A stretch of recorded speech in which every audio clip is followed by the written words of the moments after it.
Hello, I'm back. Of course, my phone died. I'm the worst at keeping my phone charged because I'm always on it. So, let me just finish showing you guys my decorated doilies. Now, this doily, like I was telling you guys, it's my favorite.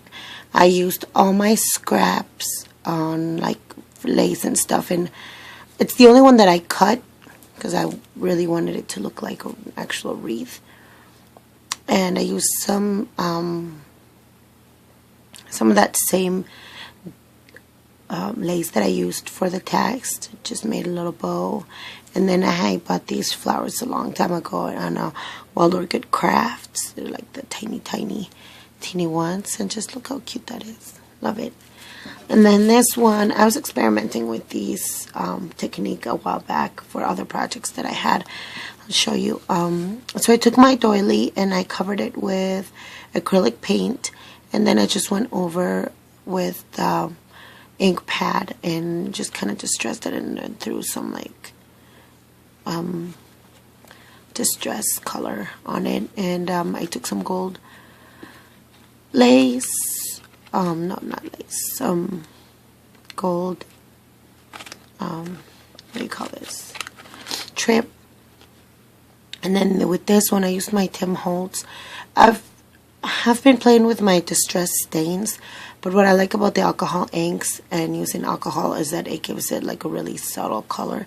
It's not too bright, and I just took seam binding and then the Tim Holtz inks. And I don't know if you guys seen my tutorial on dyeing the rosettes, but I used kind of the same thing when you use the ink and then bottles of spray, some alcohol and hairspray to kind of fade the color a little bit.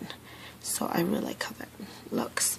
Now my last project for this swap, I've never really seen anybody make these, so I would like to think that it's an original idea, but it could be there could be somebody that already thought of this.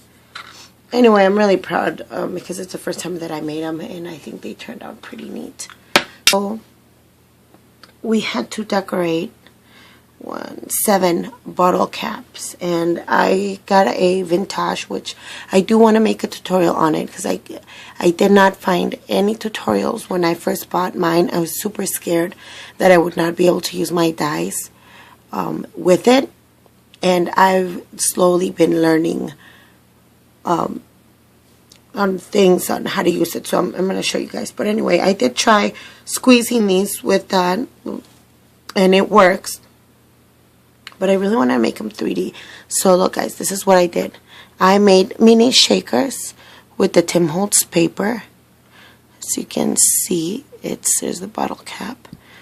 I just spray painted that, and then I put same sugar, a little bit of glitter, just tiny bit. And sorry about the glare because of course I used transparency for that. Now the only trick to this, it's gluing the transparency to the metal. And of course I used my E6000 because I didn't want to, if you use a hot glue gun, then it's going to melt the plastic. So use the E6000, and then the bottle cap edges will just look really rough and icky. So I first tried gluing some of this pearl trim. Oh, there it is, finally focused. And I picked one that got a little bit of... Now, of course, like I said, it's my first one, so some of them have a little bit of glue on them. And it's, you know, let's see if it will focus for me again. Come on. Show Santa. Oh, anyway, well, that is focusing. I'll finish telling you guys. So, I tried putting the E6000, but then there was a lot of glue in between the pearl, and it was just really messy. So this is what I did, and I hope this tip helps you guys. So you can see the trim, and you can see there's a little bit of like gold paint. Well, I used my bubble paint. I'll show you which one. I used this 3D fabric paint as my glue. So you put that on the transparency, and then whatever you want it to cover the edges, and then on the sides this, I put this trim, gold trim on it. I hope I can see if I can focus these better. I'm going to move my camera a little bit and show you guys up close. Get a little closer to the action. And all of these are, like I said, it was the Tim Holtz paper. Has these tiny images. I mean, there's images, they're all sizes. And of course that one, so you could see there's a little bit of glue inside that some of the sugar got stuck with it. But I mean, I think for my first try and coming up with something like this, I think they turned out really nice. This one is the reindeers. And then we have, so you can see the paint in there.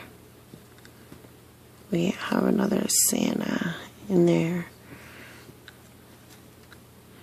That was the first one that I showed.